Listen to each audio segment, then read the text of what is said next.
Hi, Jonathan.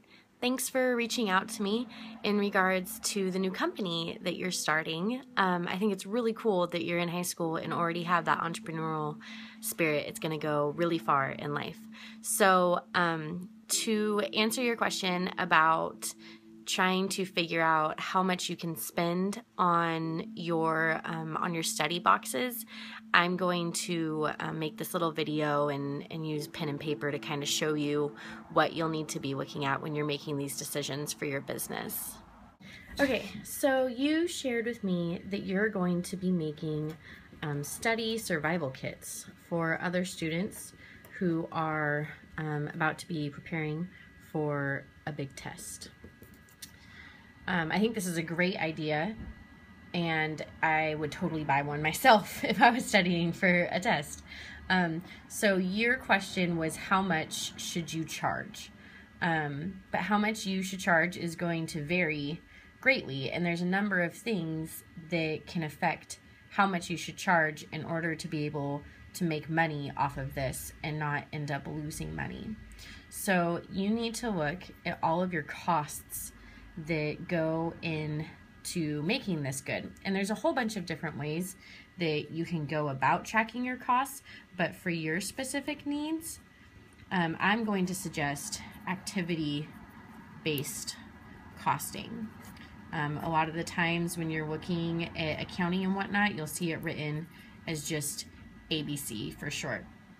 So when you're looking at activity-based costing, you just need to keep in mind that activities are basically any event, action, or sequence. Products consume activities, right? And then activities consume resources. So we need to look at first our activity cost pool.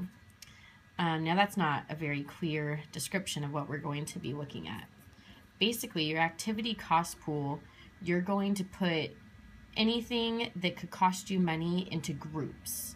So obvious activity would be acquiring your materials of what's going to go into your study survival kit, right? And then we also have to figure out delivery of the product. That's going to cost you money as well. And then once we've figured out our activity cost pool, we need to look at our cost drivers. And that's a pretty straightforward name though. We need to look at the things that determine or drive these costs, right? So first, let's look at acquiring materials. Now you need to think about what things are going to determine how much this activity is going to cost. So acquiring materials, we're going to have to be looking at the type of items that you're going to include in your survival kit, right? That's going to determine how much it costs for you to acquire your materials. Now when it comes to the delivery of the product, what things are going to drive the cost of the delivery of your product? It's going to be the speed and distance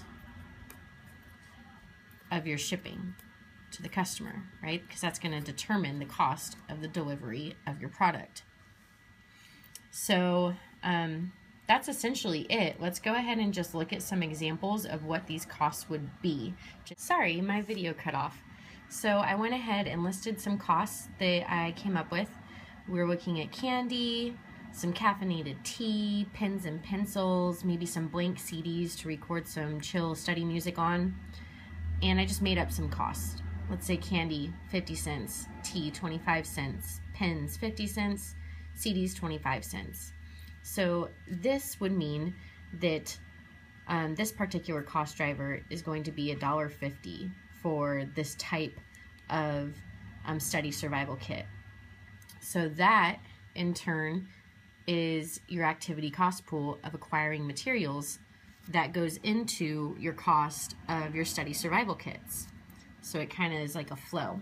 So let's go over and let's look at our cost driver that I had of speed and distance of shipping. So our cost for that, this is going to be a huge variable, right? This is going to depend on if you're going to do flat rate shipping, which is an option. They have those flat rate shipping boxes, and then that cost is going to stay the same, and we could say that that's a $3 cost.